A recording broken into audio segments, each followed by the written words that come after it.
সংকট জাতীয় সংকট, জাতীয় ঐক্য ছাড়া, জাতীয় সরকার ছাড়া এই সংকট মোকাবেলা সম্ভব নয়।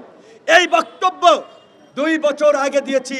ইউটিউবে যান, গুগলে যান। আমরা জেলের মধ্যে ছিলাম, আমরা তো হাউস কইরা জেলে যাই নাই।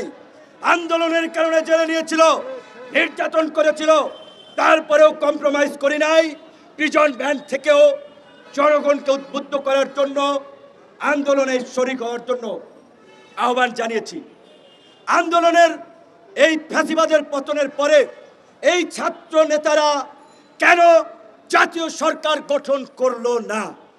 তারা কেন শুধুমাত্র 2 জনের প্রতিনিধি, পরবর্তীতে আরেকজন ঢুকিয়েছে, আর বিভিন্ন দূতাবাসের প্রেসক্রিপশনে এই এনজিও মার্কা সরকার গঠন করেছে?